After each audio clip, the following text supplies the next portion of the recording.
Assalamualaikum warahmatullahi wabarakatuh. Nama saya Siska Dewi Anggraini. Di sini saya akan membahas soal SBMPTN. Siapa sih di sini yang tidak tahu daun? Pasti kalian semua sudah tahu dong apa itu daun, karena daun banyak ditemukan di sekeliling kita. Jadi daun adalah salah satu organ tumbuhan yang tumbuh dari ranting berwarna biru, mengandung klorofil yang fungsi utamanya sebagai penangkap energi dari cahaya matahari untuk fotosintesis. Lalu bagaimana terjadinya proses fotosintesis? Fotosintesis terjadi ketika klorofil di daun menerima sinar matahari dan kemudian cahaya yang digunakan untuk mengubah air dan karbon dioksida menjadi gula dan oksigen. Di sini saya akan membahas soal daun merupakan organ tumbuhan yang berperan dalam proses fotosintesis dan transpirasi. Struktur daun yang mendukung kedua peran tersebut adalah A. Susunan sel pada jaringan mesofil yang rapat. B. Perbandingan luas area dan volume daun yang besar. C. Stomata mengatur fungsi sel penjaga dan transpirasi. D. Luas pori stomata 30% dari luas permukaan bawah daun. E. Transpirasi yang rendah pada permukaan daun yang luas. Pembahasannya di sini adalah struktur daun yang mendukung fungsi fotosintesis dan transpirasi adalah perbandingan luas area dan volume yang besar. Semakin luas permukaan daun, maka jumlah cahaya yang diserap oleh daun untuk fotosintesis semakin besar. Begitu juga pada transpirasi. Semakin luas daun, maka kemampuan transpirasi atau penguapan pun semakin meningkat. Jadi opsi yang benar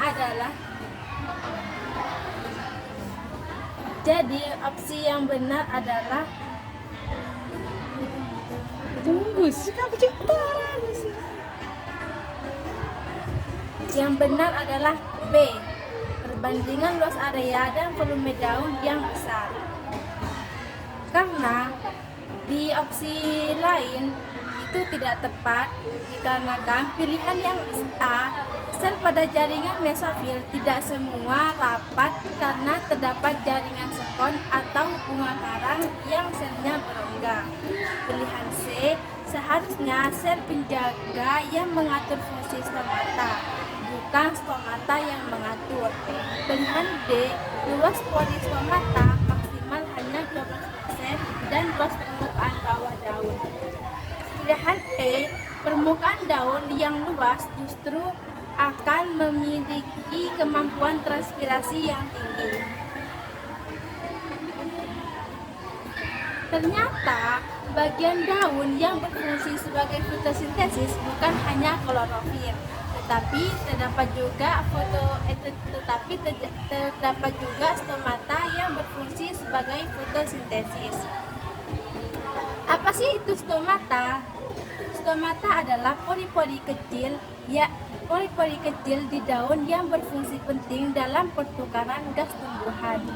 Struktur penting bagi tumbuhan karena memfasilitasi pertukaran gas, mengatur suhu, dan menjaga kelembapan. Tanpa stomata, fotosintesis tumbuhan tidak efisien dan kebutuhan metabolik tidak terpenuhi. Gimana sih bentuk dan posisi stomata pada daun? Jadi, bentuk dan posisinya itu berbeda-beda tergantung pada jenis tumbuhan. Stomata dapat ditemukan di permukaan atas atau di bawah daun atau hanya di permukaan bawah. Di sini terdapat soal, ketika sel penjaga mengembang, pori stomata terbuka. Hal ini karena mikrofibel dinding sel penjaga tersusun secara. Di sini terdapat opsi A. radial, B. vertikal, C. horizontal, D.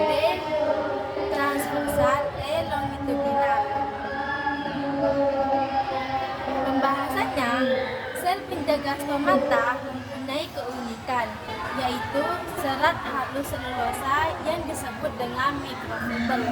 Selulosa pada dinding selnya yang tersusun radial atau melingkar.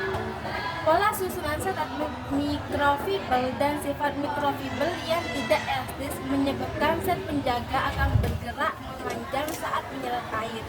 Gerakan memanjang tersebut mengakibatkan sel penjaga akan melekat satu sama lain pada kedua ujungnya dan bergerak melengkung keluar sehingga stomata membuka.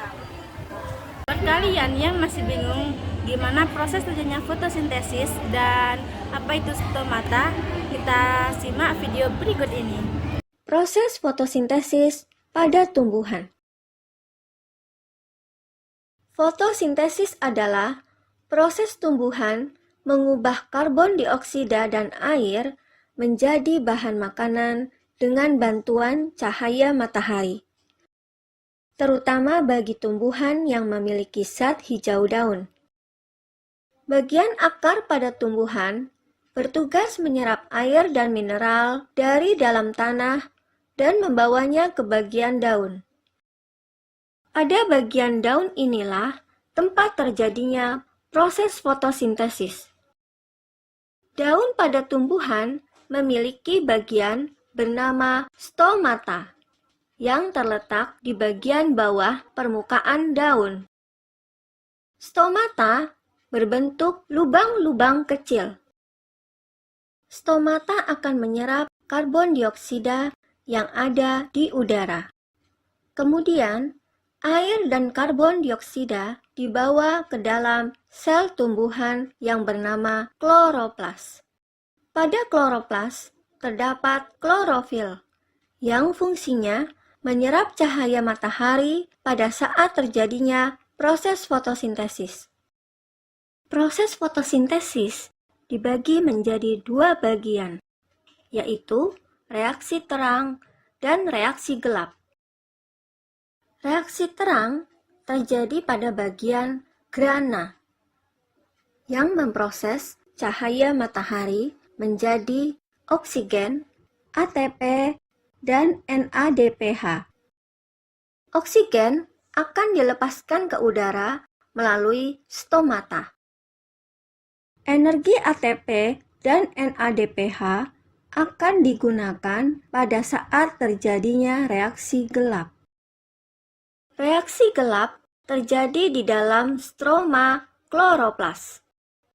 Reaksi ini tidak membutuhkan cahaya matahari. Pada reaksi ini, karbon dioksida diproses menjadi gula yang akan menjadi bahan makanan. Oke, kali ini kita akan membahas mengenai stomata. Apa itu stomata? Stomata merupakan mulut daun yang berfungsi sebagai tempat pertukaran gas seperti karbon dioksida, uap air, dan oksigen. Stoma itu sendiri merupakan bentuk tunggal dari stomata yang berfungsi sebagai organ respirasi. Stomata diapit oleh sepasang sel penjaga mirip dengan dua sosis yang melengkung. Dua sel penjaga tersebut terdiri dari beberapa bagian. Ada 4 bagian, yaitu yang pertama dinding sel, yang kedua vakuola, yang ketiga nukleus, dan yang terakhir yaitu kloroplas.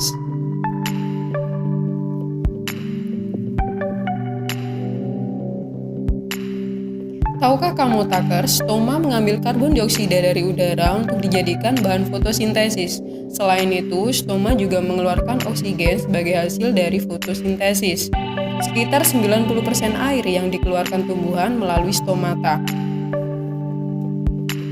Sel-sel penjaga berfungsi mempengaruhi stomata untuk membuka atau menutup.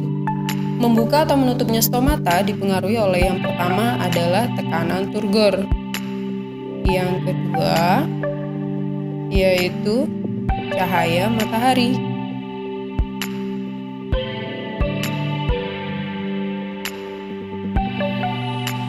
Dan yang ketiga yaitu kehilangan karbon dioksida itu sendiri.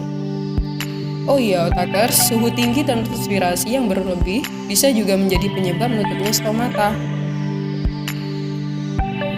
Perbedaan stomata daun monokotil dan pada daun dikotil. Stomata pada daun monokotil, stomatanya terletak bersusun sejajar. Sedangkan pada daun dikotil yang memiliki pertulangan menyirip, stomatanya tersebar. Tipe stomata pada daun dikotil menurut Melcave terdiri dari 5 tipe. Yang pertama yaitu tipe anomosit. Yang kedua tipe anisosit. Yang ketiga adalah tipe parasit. Yang keempat tipe diasit. Dan yang terakhir adalah tipe actinosit. Contoh tanaman yang memiliki tipe stomata tersebut adalah yang pertama tipe anomosit yaitu Ranunculaceous, tipe anisosit yaitu Cruciferous, tipe parasit yaitu Rubiaceous, pada tipe diasit yaitu Caryophyllaceous, dan pada tipe actinosit yaitu Camellia sinensis. Jadi cukup sekian pembahasan soal dari saya, kurang lebihnya mohon maaf, semoga bermanfaat.